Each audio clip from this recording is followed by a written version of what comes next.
C'est une nouvelle semaine qui s'annonce sur Nana FM. Mesdames et messieurs, bonjour et bienvenue. Aujourd'hui, nous sommes le lundi 17 janvier 2022. La dynamique Monseigneur Kodjo a dressé un tableau sombre de l'année 2021 sur le plan politique et démocratique au Togo. Elle parle surtout d'un recul démocratique, le bafouement des droits humains, les arrestations arbitraires, des abus intolérables d'un pouvoir qui s'endurcit.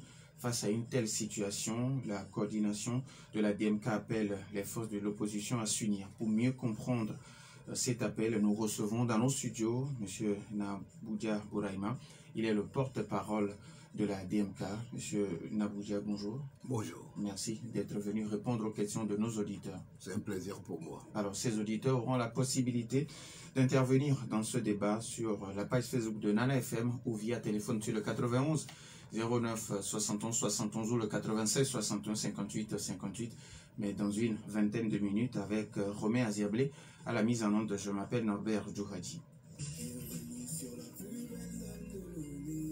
Alors, une fois encore, chers auditeurs, merci pour votre fidélité d'écoute à la 95.5 et bienvenue dans le débat de Nana FM. Alors, Monsieur Naboudia Bouraima, vous avez sûrement un message à l'endroit de la population en ce début d'année 2021. Oui, assurément. Vous savez, les Togolais nous tiennent à cœur. Nous avons un grand respect pour ce peuple qui, en réalité, devait connaître le plus grand bonheur au monde. Mais malheureusement, la gouvernance n'est pas à la hauteur des attentes. Ce qui fait que chaque jour que Dieu fait, notre souci majeur, c'est l'avenir de notre pays, la préservation de vivre ensemble. Donc, comme la tradition l'exige, en cette année nouvelle, c'est un grand plaisir, un honneur pour la DMK, encore une fois, de saisir cette occasion solennelle pour présenter au peuple togolais les meilleurs vœux de santé, de prospérité, de détermination, de courage et de sacrifice pour la défense de l'intérêt général. Personne ne viendra construire ce pays à notre place. S'il est beau, nous tous on va se réjouir. S'il est dans cet état, nous avons tous obligation de s'unir pour que cette année 2022 soit une année de transition vers des lendemains meilleurs. Voilà un peu ce que je voulais dire à l'endroit du peuple togolais tout entier. Alors, pour l'année 2021 qui s'est achevée, quel bilan vous faites au niveau de la DMK? Vous savez, le Togo s'enfonce de plus belle dans la tyrannie, dans la dictature, dans la gabégie. Ayons le courage de dire ce qui se passe dans notre pays. Tout s'est endurci avec ce régime au lendemain des élections du 22 février 2020. Chacun de vous a pu observer en tant que des Togolais, des journalistes qui observent la situation sociopolitique de notre pays. Avec rigueur, vous me permettez de ne pas oublier le travail élogieux que vous faites chaque jour que Dieu fait. Je reviendrai là-dessus parce que je sais que votre travail, normalement, n'est pas récompensé à sa juste valeur et chacun de nous subit d'une manière ou d'une autre les conséquences négatives dont nous sommes tous victimes et nous connaissons le travail, la place qu'on devait réserver aux médias. Mais permettez-moi de revenir sur son excellence Agouime Kodjo et celle de Monseigneur Faniko Kodjo. Quand ils ont été interpellés à travers le ministre de la Sécurité, M. Yark, il a répondu sur les ondes de RFI que c'était pour le protéger. S'il vous plaît. Ce point mérite d'attirer l'attention de tous les Togolais. Pour quelle raison on voulait le protéger? Alors, revenons à la question du 2020.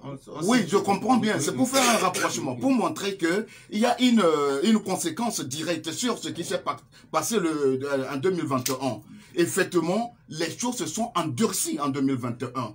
C'est-à-dire, pourquoi je voulais faire ce rapprochement, c'est pour montrer que tout a commencé, tout trouve sa source à partir des élections de 2020. Alors, ce qui veut dire que pour vous, la page de l'élection présidentielle de 2020 n'est pas encore tournée. S'il vous plaît, c'est le problème qui se pose avec acuité et qui mérite de trouver des solutions durables, politiques, pour apaiser les cœurs des Togolais. Les Togolais sont jaloux de leur souveraineté. Les Togolais sont jaloux de leur victoire.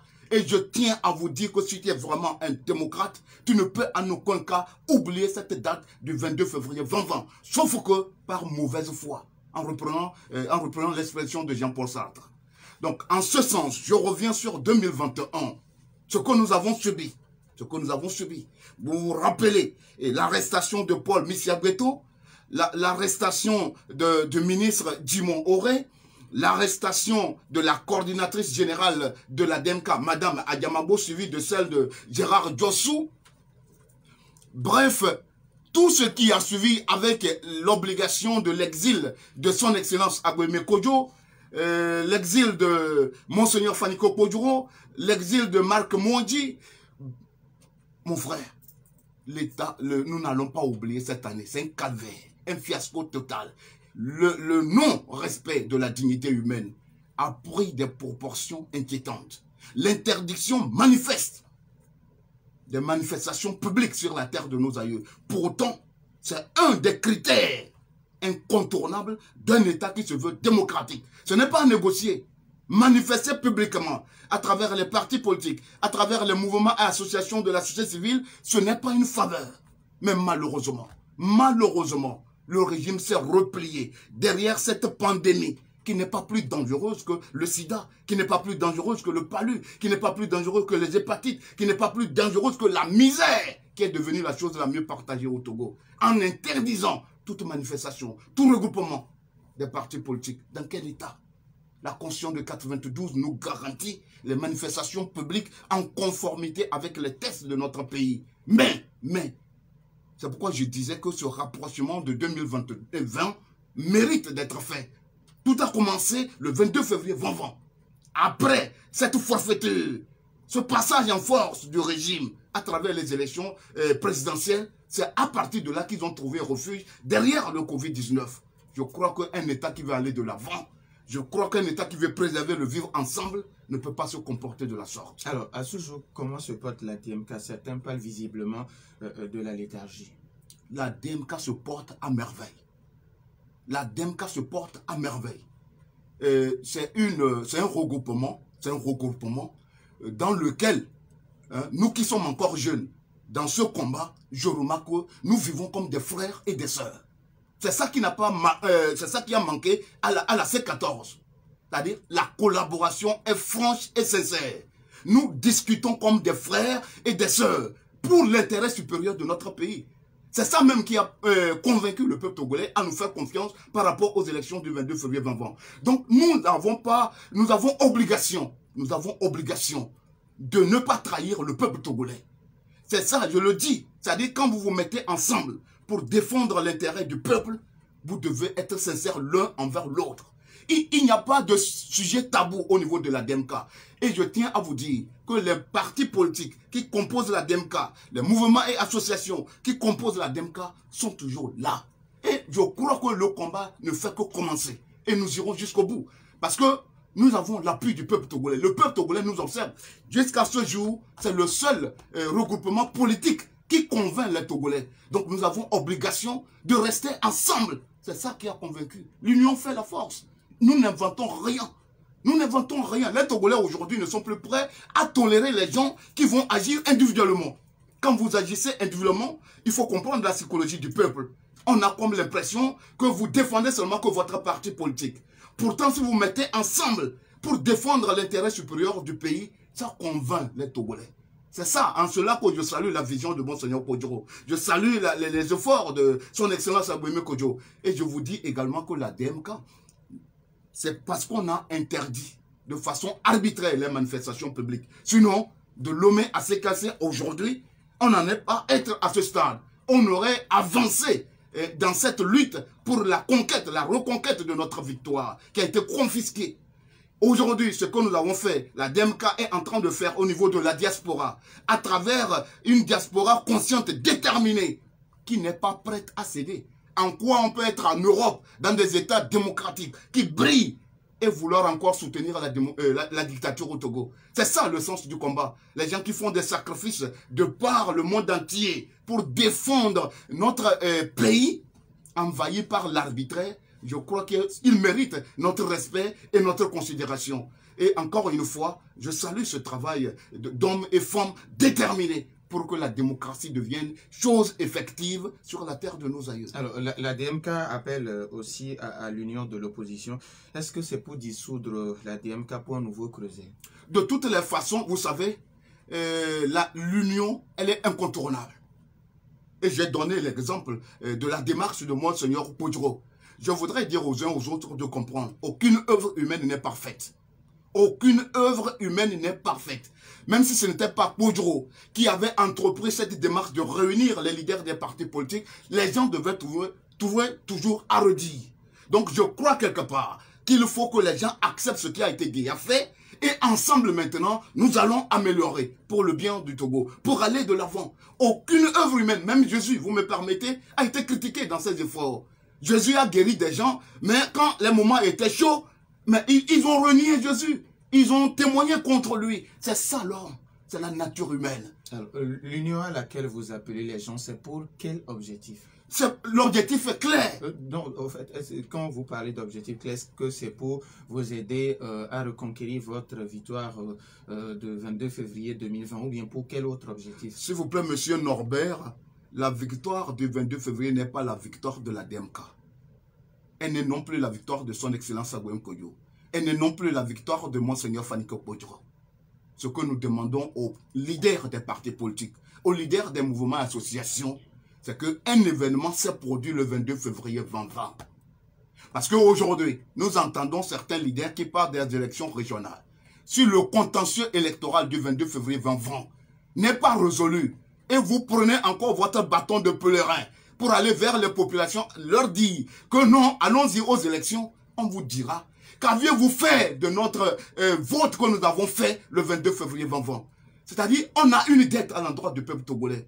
C'est pourquoi nous disons que dans ce que nous allons entreprendre comme démarche pour la fédération et le renforcement de ce creuset, ce n'est pas seulement aller revendiquer le contentieux électoral du 22 février 2020, mais c'est comment faire pour que le Togo redevienne un État normal, où les institutions fonctionnent, où les institutions sont plus fortes que les hommes. Mais notre grande surprise aujourd'hui, le mal du Togo, c'est que des individus sont devenus plus puissants que l'État. Les gens sont devenus plus puissants que les institutions de l'État. C'est en cela que nous demandons à tous les Togolais de se faire violence pour qu'on se mette ensemble. Ce n'est pas les préoccupations qui manquent. Une fois que nous serons ensemble, de façon consensuelle et unanime, nous allons définir les stratégies sur lesquelles il faut marcher. Et cela, dans l'intérêt supérieur de notre pays. Les Togolais pleurent, les Togolais souffrent. Je crois que personne ne devrait dormir si réellement tu es un leader de parti politique qui a à cœur l'avenir de ce pays. Laissons de côté nos petits partis politiques, mais pensons à l'avenir de ce pays. C'est ça, la force de la DMK. C'est un mouvement citoyen. Personne ne parle de son parti politique au niveau de la DMK. Personne. Pour le moment, c'est l'avenir de notre pays qui nous importe. Avant de donner la possibilité aux auditeurs d'intervenir sur le 91 09 71 71, permettez que je vous demande quelle relation vous entretenez avec les autres partis politiques. La question est très pertinente, monsieur Norbert. Elle est très pertinente. Je reviens d'abord un peu sur les démarches faites par Monseigneur Podro, qui consistait à trouver un candidat qui devait faire office de candidat de toute l'opposition, de toutes les forces démocratiques. Dans ce travail, les démarches ont été faites jusqu'à ce que vous avez vu le 31 décembre 2019, la naissance de la DMK, dont le choix est porté sur son excellence Agouem Koyo. Au lendemain des élections présidentielles du 22 février 2020, s'il vous plaît, on attendait à ce que tous les leaders qui ont participé d'abord aux élections présidentielles et qui se revendiquent de l'opposition se mettent debout pour soutenir la DMK, la victoire, pour défendre la victoire du peuple. Ils ont pondu des communiqués que vous, les journalistes, le peuple togolais, tout le monde est témoin. L'avancée de la DMK, la brillante victoire de la DMK, la victoire est irrévocable, il faut respecter la vérité des urnes. Bref, tous les liens des partis politiques et des mouvements et associations de la société civile ont reconnu que quelque chose devait se faire. La CET, la conférence des évêques du Togo, quand ils demandaient le respect de la vérité des urnes, tenez-vous bien, nous ne sommes pas des enfants. C'est qu'ils savaient que quelque chose s'est produit le jour-là. Si c'était le régime qui gagnait, on n'avait pas besoin d'interpeller qu'on respecte la vérité des urnes. C'est parce qu'ils savaient comme à l'accoutumée, le régime devait faire encore main basse sur la souveraineté, l'expression de la volonté générale. Et malheureusement, nous avons entrepris des démarches. Aucun leader aujourd'hui, si vous l'appelez, ne vous dira le contraire. Nous avons visité tout le monde en leur disant que cette victoire n'est pas la victoire de la DMK, elle est plutôt la victoire du peuple togolais tout entier. Je ne souhaiterais pas, par respect, citer les noms des leaders. Tous, leur conscience les regarde. Et ils ne peuvent pas dire le contraire de ce que je suis en train de dire. Que ce soit ceux qui ont participé aux élections, que ce soit ceux qui n'ont pas participé aux élections, chacun d'eux a été touché par la DMK. Et jusqu'à ce jour, nous avons mis en place le comité de relations publiques qui se fait le devoir de rencontrer des leaders des partis politiques pour leur dire « mettons-nous ensemble ». Il est bien vrai qu'il peut peut-être reprocher les démarches, mais comme je l'avais dit, aucune œuvre humaine n'est parfaite en soi. Mais ce serait convenable qu'ils viennent vers nous et fassent aussi leurs remarques. Mais tenez-vous bien, ce n'est pas chose facile. Quand vous allez vers des leaders, à un moment donné, c'est comme tu cherches du boulot vers lui, à son niveau. C'est-à-dire, c'est comme on voudrait qu'on se mette ensemble pour que ce qu'on va gagner à la fin pour le peuple soit seulement que dans ton intérêt personnel. La chose n'est pas facile. Il y a beaucoup de pesanteurs qui font qu'à un moment donné, le travail devient pénible. Mais je tiens à vous dire de façon optimiste que c'est pénible, mais ce n'est pas impossible. Pour l'intérêt général, la DMK va continuer jusqu'à ce qu'on ne puisse réussir cette union sacrée de toutes les forces démocratiques et citoyennes. Les auditeurs ont maintenant la possibilité de nous appeler sur le 91 09 71 71 ou le 96 61 58 58. Nous avons un premier auditeur en ligne. Nana FM, allô? Oui. Allô? Pélé, bonjour. Bonjour. Comment allez-vous? Oui, le grand combattant, bonjour. Bonjour. Ok, félicitations. Merci. Bon, si le Togolais se pose la question, est-ce que la DMK ou bien le peuple qui a voté, oubliez le 27 avril 1958 ou le 27 avril 1960, c'est clair. Porte-parole de la DMK, que la DMK et ses alliés peuvent sortir. Moi, à ma connaissance, aujourd'hui, il y a deux blocs toujours depuis 1958 se perdent. La deuxième question que je voulais poser à notre invité, monsieur, vous êtes un philosophe. Comment une minorité peut s'accaparer la richesse du pays et qu'une minorité va voter à cette personne? Vous pouvez m'expliquer, vous êtes un philosophe. Ouais. Merci beaucoup, Pélé. 91 09 71 71 ou le 96 61 58 58. Nana FM, allô? Allô, oui, bonjour. Bonjour. Joseph. Joseph. Ouais, Joseph. Vous nous appelez de? De Réguin, oui. Ok, allez-y, monsieur Joseph. Bon, je m'adresse à monsieur Nabida. Je le trouve un professeur très intelligent. Mais je voudrais quand même lui dire, qu'en politique, il faut être réaliste. Hein? En politique, ce n'est pas le sens, ce n'est pas le cœur qui fait la politique. Monsieur Joseph, oui. Est-ce que vous pouvez vous éloigner un peu de votre poste récepteur? Ah, d'accord. C'est bon? Romain, ça peut aller. Éloignez encore, éloignez-vous encore un peu. D'accord. Oui, ça va, allez-y. C'est bon? Oui, c'est bon, allez-y. Bon, je dis donc en politique, c'est la raison. On ne fait pas la politique avec le cœur. La DMK, je crois qu'il faut que les gens commencent à dire que c'est du passé. Recommencez votre combat à zéro. Vous ne pouvez plus continuer avec ça, ça ne marchera pas. Vous savez, le pouvoir que vous combattez, c'est un grand pouvoir. Hein. On ne peut pas continuer à faire je ne sais pas, de l'évangélisme en disant, bon, DMK, ça ne marchera pas, vous le savez. Bah, si vous continuez, on va vous accuser que vous voulez pour le pouvoir. Parce que vous savez que ça ne marchera pas. Donc moi, c'est ça que j'ai à vous dire. Tous ceux qui parlent DMK, c'est bien, mais ça va maintenant changer de disque comme dit quelqu'un. Ok, merci. Merci à vous, monsieur Joseph de Métrana. Voilà. 91 09 71 71 ou le 96 61 58 58. Nana FM, allô? Oui, bonjour. Bonjour, c'est Michel. Michel. Oui. Oui, allô? Oui, allez-y, Michel. Donc, et bonjour à l'invité. Merci, bonjour. Ce pays a été entièrement confisqué par les deux bords, l'opposition et les hommes au pouvoir. Si je dis l'opposition, c'est parce que il y a des hommes qui font partie de l'opposition, qui sont là pour le business, et le pouvoir qui prend prétexte en disant qu'il n'y a pas d'alternative crédible dans l'opposition, c'est pourquoi que ceci continue comme ça. Mais ce qui est triste dans tout ça, c'est que est-ce que c'est l'opposition qui doit faire arrêter les gens? C'est-à-dire que notre pays, à un moment donné, est carrément tombé au fond du trou. C'est-à-dire la morale était totalement absente. On envoie en prison quelqu'un qui dénonce des crimes économiques. Et vous, M. Lambert, vous allez vous rendre compte qu'on n'a pénalisé aucun de ceux, on a interpellé aucun de ceux qui ont été accusés d'avoir fait des délits économiques, hein, mais plutôt ceux qui ont eu des délits d'opinion ou bien de quoi qu'ils défient là. C'est eux qu'on a envoyés en prison. Hein. Mais comment est-ce que moralement on peut diriger un pays comme ça? Moi, je ne veux pas parler des élections parce que ce qui se passe aujourd'hui s'est passé plusieurs fois. Hier, quelqu'un l'a déjà dit.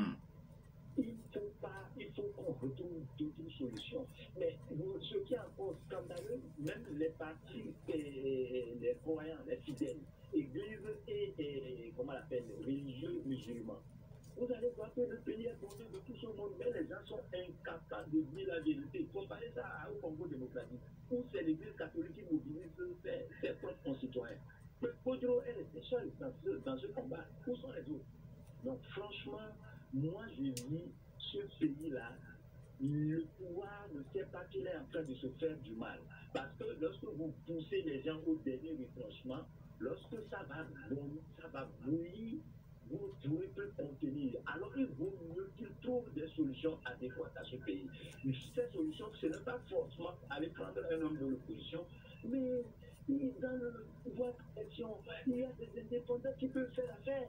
C'est quoi ce pays? Merci beaucoup, Michel. 91 09 71 71 ou le 96 61 58 58. Nana FM, allô? Allô? Oui, allô, bonjour. Bonjour. Comment vous allez? Ça va bien, et vous? Ok, sinon c'est l'évangéliste Senghor, hein? Évangéliste Senghor. Voilà, je voudrais vraiment saluer le parler de Bianca. Merci. Vraiment, je vous souhaite mon meilleur vœu de santé. Merci à vous également. Et on a la santé, on peut tout faire. Bon, merci. Vous savez, je ne comprends pas quelque chose où aujourd'hui, depuis les élections 2020, où certains leaders politiques qui ont été aux élections avec Onya Sindé, aujourd'hui, on ne les voit même pas, on ne les entend même pas. On ne sait pas s'ils se sont volatilisés en air, ou ils ont pris des communes et ça ne suffit ou comment. Alors que c'est des gens qui disent qu'ils veulent l'alternance, le changement du pays. Mais jusqu'à présent, monsieur le porte-parole, Oui. mais qu'est-ce qu'on pourrait quand même expliquer quand même, et ça veut parler aux Togolais, quand même ceux dont depuis 90, qui disent qu'ils veulent le changement de ce pays. Et aujourd'hui, un silence absolu. Oui. C'est dommage. Merci beaucoup. Merci à vous aussi, M. Senghor. 91 09 71 71 ou le 96 61 58 58. Nana FM, allô? Allô? Bonjour Armand. Bonjour, Norbert. Comment allez-vous? Je me porte très bien. Allez-y. Bonjour à notre invité. Merci, bonjour mon frère. Nous avons en souvenance que le leader de votre regroupement, la DMK, le premier ministre Adeyomi, avait entre-temps, en 2015, dit clairement lors des élections, la fin des élections, quand le grand Fabre, le président de l'ANC, réclamait sa victoire, il avait déclaré clairement que du moment où les institutions, à savoir la Cour suprême, avaient pris la décision, donc nul ne pouvait aller à l'encontre de cette décision. Aujourd'hui, bon, il est dans une posture où vraiment on a du mal à comprendre. Lui, quelqu'un qui nous disait respecter les décisions de la République. Merci. Ok. 91 09 71 71 ou le 96 61 58 58. Nana FM, allô? Ok, alors, monsieur le porte-parole, vous avez suivi avec attention l'apport et les questions des uns et des autres. Alors, Monsieur Pelé qui demande, nous avons un auditeur en ligne. Nana FM, allô? Allô? Bonjour, vous pouvez parler un peu plus fort s'il vous plaît? Bonjour, bonjour mon frère.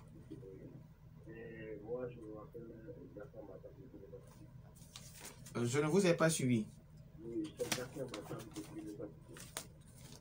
Le nom? C'est Jean-Paul, je pense. Jean-Paul depuis les Bassito.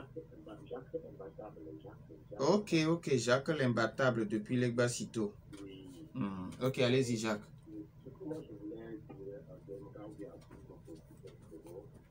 C'est que vraiment, le fait qu'on va développer, et à chaque étape, il faut actualiser les choses. Moi, nous le Togolais, c'est comme on voit que c'est que nous parlons, on doit nos positions, on commence depuis 90, mais quand tu passes jusqu'au développement, c'est que c'est même temps, et normalement, à chaque étape, ils vont se préparer bien pour constater de nos positions et pour aller inventer bien un système pour continuer le terrain. Et parce qu'elles disent souvent que on cherche la terre à la terre. Quelle solution pour faire ceux qui sont librement au pouvoir? Comment on fait quelque chose comme ça? On doit se dire qu'on peut aller dans le là. À chaque instant, on va voter et après aller la violence jusqu'à le mandat de passe. C'est tout c'est même personnes qui sont là pour le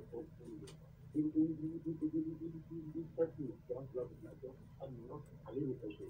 Par exemple, moi je donne mon frère à dans d'autres projets, le matin, une leçon de l'hiver vert, lors de ma campagne, je disais que je toujours jeter le matin. Très tôt, vous amenez la victoire. Donc, ce que je dis que le monsieur serait l'enfant du régime, il est déjà prêt, il est prêt, il y a le moyen pour retirer la victoire. Et voilà que jusqu'alors, c'est la même chose, il me même, moi je vois que les cordons, il a été, il est con, pourquoi il a été. Merci beaucoup. Et ma question, c'est que je voulais demander à notre... Allô? 2022, on ne va pas la victoire. Maintenant, quelle solution pour l'élection 2022-2025? Merci beaucoup. Alors, monsieur le porte-parole de la DMK, maintenant on va répondre aux questions des uns et des autres. Alors, Pelé, qui par rapport à votre bilan, quand vous parlez de la pandémie à coronavirus, au moins le gouvernement a donné la possibilité à 15 personnes de se réunir. Vous pouvez le faire comme ça, de petits groupes de 15 personnes pour faire la sensibilisation. Pourquoi vous n'êtes pas allé sur ce terrain? Je voudrais d'abord remercier tous ceux qui ont pris soin de mieux chercher à comprendre ce qui se passe, le fonctionnement de la DMK, tous les tenants et aboutissants par rapport à ce que nous subissons. Je voudrais remercier Pelé pour son franc-parler. Il a demandé, mais dans l'état d'urgence, au moins on autorise un regroupement de 15 personnes. Mais je voudrais dire à M. Pelé que la DMK n'est pas restée les bras croisés. Parce que nous avons mis sur place ce que nous avons appelé les points focaux de la DMK dans 73 communes de notre pays, le Togo. Et je voudrais le rappeler dans ce double langage du régime, ce que nous subissons, nous qui sommes acteurs principaux de la DMK sur le terrain. Je donne le petit exemple de la date du 24 au 25 avril 2021, quand la DMK avait demandé à tous ses responsables d'aller organiser ce que nous avons appelé les conférences de presse délocalisées dans nos villes, dans nos communes. Je voulais donner l'exemple pour lequel nous avons failli même être tués, si je me permets le terme. Nous étions dans la délégation du Nord. Donc, on devait faire notre conférence de presse à Sokodé, à Bassa, et rendre visite à nos camarades à Kara.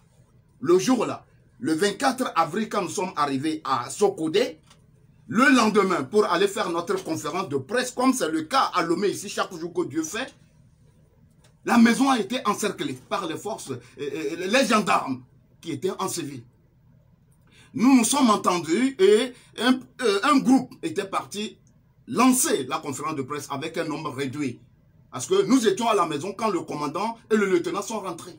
Qu'ils ont appris qu'il y a une manifestation dans cette maison. Et nous lui avons demandé de constater les faits. L'honorable Targon et M. Alassane étaient obligés de partir de façon discrète. Et c'est à la fin, ils ont vu que non. Malgré ça, nous avons pu faire notre conférence de presse en rencontrant certains militants de la DEMK à Sokodé. Dans la journée, à 14 h, nous avons pris le chemin de Bassar.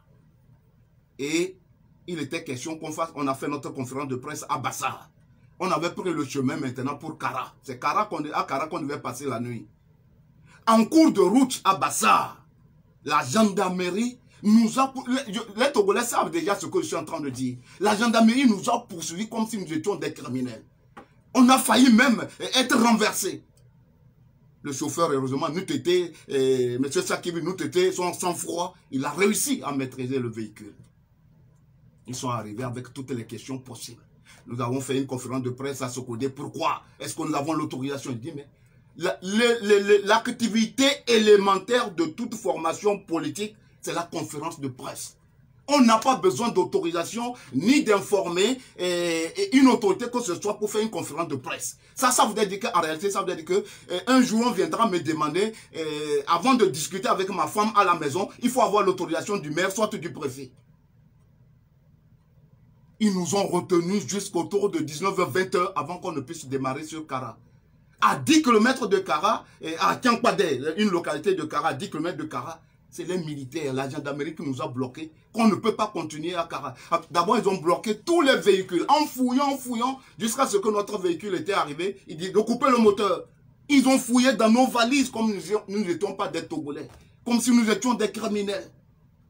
On nous a retenus là-bas jusqu'à 23 h avant de nous signifier qu'ils ont reçu l'onction comme on ne doit pas arriver à Kara, de rebourser chemin. Nous, Togolais, des responsables des partis politiques, qui peuvent faire ça à un homme de uni? Mon frère, ils disent une chose et son contraire. Que 15 personnes peuvent se regrouper pour discuter de l'activité de l'actualité sociopolitique, mais en réalité, sur le terrain, c'est autre chose. Nous étions obligés de revenir. Mais quand nous sommes revenus, puisqu'on ne pouvait pas continuer sur Sokodé, on a passé la nuit à Bassar. Mais tenez-vous bien, toute la nuit, ils ne faisaient que surveiller le véhicule qui nous avait amené à Bassar, pour être sûr que le véhicule est toujours en place. Le lendemain, à 5 h 30, nous avons pris le chemin de Sokodé. Et tenez-vous bien, à l'entrée de Sokodé, c'est le même accueil qui nous attendait. La gendarmerie nous a pris et direction dans leur brigade. De 6 h 30 jusqu'à 11 h 35, nous étions là-bas. Interrogatoire sur interrogatoire, appel sur l'appel du lieutenant ou de chef brigadier qui nous interrogeait. Donc je voulais dire à M. Pelé que les gens disent quelque chose, mais sur le terrain c'est autre chose. Mais malgré ça, la DEMK se bat nuit et jour. Nous avons mis en place des points focaux. Nous continuons les sensibilisations, les mobilisations, vaille que vaille. Et nous n'allons pas céder. Nous n'allons pas céder. C'est pourquoi je profite encore de demander au peuple togolais de nous soutenir. La tâche est rude, mais elle n'est pas impossible. Je reviens sur Joseph qui demande d'être réaliste dans ce que nous faisons. La politique n'est pas un jeu de cœur, mais il faut être réaliste. Il faut, oui, il est vrai. Ce qu'il dit est vrai.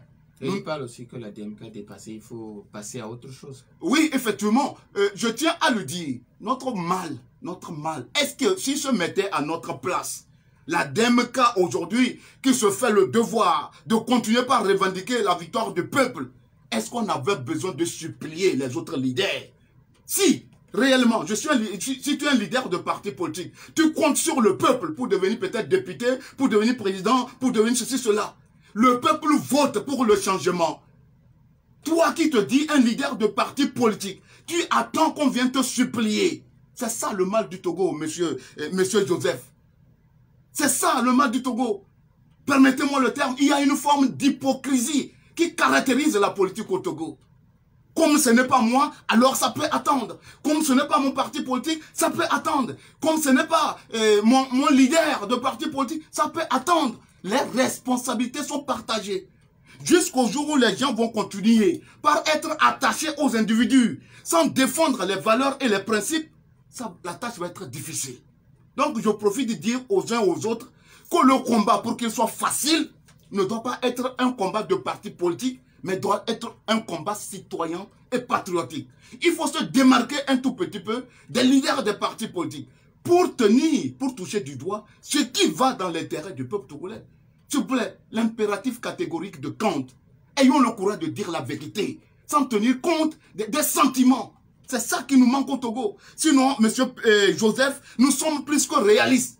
Mais c'est les gens, au moment qu'on avait besoin du soutien de tout le monde, qui, à un moment donné, pour des raisons inavouées, parce que je ne suis pas dans les secrets de Dieu, ont choisi d'être brillés par leur absence. Mais un jour, il n'y a pas de secret ici-bas. Tout va se savoir tôt ou tard. Michel, qui demande à ce que la DMK puisse trouver d'autres solutions au lieu de continuer par réclamer les élections de 2020. Oui, effectivement, l'idée de Michel n'est pas proscrite dans nos démarches. Je tiens à le dire, dans notre mémorandum que nous avons remis au G5, qui nous avait demandé de faire des propositions de sortie de crise en mai 2021. Depuis mai 2021 jusqu'à ce jour, nous sommes restés sur notre soif. On se dit qu'ils sont en train d'étudier les faits pour voir concrètement quelle est l'alternative fiable qu'il faut proposer. Nous tenons à dire à M. Michel que nous sommes sur plusieurs terrains. La politique est très complexe. La DMK aujourd'hui, il est bien va revendique et continue de revendiquer sa victoire. Mais nous tenons à dire, nous avons toujours dit à travers la voix des premiers responsables de la DMK qu'il faut une solution politique aux problèmes politiques. C'est en ce sens que nous avons demandé au régime de se calmer. Parce que les Togolais ne sont pas des enfants. On fait plus de 7 élections présidentielles. Et un seul parti se revendique toujours être gagnant. C'est une insulte à l'endroit du peuple togolais. Les Togolais ne sont pas dupes. Sur 15 pays de la sous-région, seul le Togo ne connaît pas d'alternance. Mon frère, c'est une insulte à notre... Ils doivent nous présenter des excuses. L'alternance, le changement, en toute chose, ça fait partie de notre essence, c'est naturel. Dire que les Togolais, après 7 élections présidentielles, c'est un seul parti politique qui gagne, c'est une aberration. Ils se moquent des Togolais. La preuve, l'état de notre pays, sans le changement, comment l'État peut évoluer? Alors, Armand qui parle de M. Agbeome Kodjo en 2015, quand l'ANC réclamait sa victoire, M. Agbeome Kodjo qui prétendait respecter les institutions de la République. Alors aujourd'hui, il se trouve dans le même cas. Alors pourquoi vous revendiquez alors que les mêmes institutions qu'il prétendait respecter ont déjà donné leur verdict? La question de la remarque de M. Armand nous vient chaque jour aux oreilles. Et vous savez, je respecte beaucoup les gens. Je voudrais d'abord que M. Armand fasse une étude comparative par rapport aux démarches de son Excellence Agbeome Kodjo. Pourquoi il n'a pas fait cas de 2010? Agbeome Kodjo était le tout premier à dire que c'est Fabre qui a gagné. Quand Fabre s'est mis dans la rue pour réclamer sa victoire, je tiens à vous dire, à vous rappeler ce que vous connaissez bien, M. Norbert. Tous les Togolais étaient derrière M. Fabre. Comme c'est Jésus qui était de retour. Parce que ce qu'il défendait était dans l'intérêt supérieur de tous les Togolais. Mais en 2015, quand il dit que M. Agbeome a dit qu'une fois que les institutions ont reconnu la victoire de Fort, alors là, on ne peut plus rien faire. Fabre lui-même, qui avait représenté CAP 2015, si j'ai bonne mémoire, qu'est-ce qu'il a fait à la fin? Fabre n'a pas réclamé sa victoire en 2015. Fabre n'a absolument rien fait en 2015. Pourquoi on veut accuser Agbeome Kodjo quand celui-là, que le peuple, pour qui le peuple a porté son choix, lui-même n'a pas revendiqué? Fabre n'a pas revendiqué sa victoire en 2015. Tout le monde le sait, je n'invente rien. Il a lutté en 2010 avec le soutien de tous les leaders. Mais en 2015, s'il vous plaît, Fabre n'a pas revendiqué sa victoire. Est-ce que c'est parce que Agbeome lui avait dit que comme les institutions ont déjà reconnu, Agbeome n'était pas le seul leader. Les autres leaders étaient prêts à le soutenir. Mais la première victime de ce vol des élections, s'il vous plaît, n'a absolument rien dit. Alors là, j'aurais souhaité que M. Armand interpelle les deux pour comprendre concrètement qu'est-ce qui s'est passé. Mais est-ce que c'est pour cette raison que les autres leaders ont dit, alors là, nous remboursons? Alors, s'il vous plaît, ne prenons pas toujours ce qui est mauvais pour oublier ce qui a été bon hier. Rendons-lui la tâche. Ou son soutien de 2010 d'abord. Mais je vous rappelle ceci pour la petite histoire. Pour les locales de 2019, afin que l'opposition ne puisse avoir quelques mairies, la mairie de Jean-Pierre Fabre, au niveau de Golfe 4, si vous me permettez, il a fallu le soutien des leaders des partis de l'opposition. Y compris son excellence Agbemé Kodjo. S'il vous plaît, on ne peut pas vouloir la loi du karma, la nature nous regarde. Pourquoi aujourd'hui on revient sur ce qui s'est passé en 2015 quand nous savons que ces leaders, pour pouvoir avoir quelques mairies, ont dû se soutenir. Et la relation synalagmatique de Rousseau devant des situations conflictuelles et qui vont dans l'intérêt général, il faut se mettre ensemble. En 2019, ils l'ont fait. En 2010, ils l'ont fait. Fabre lui-même, en 2015, n'a pas revendiqué sa victoire. Il va accuser qui?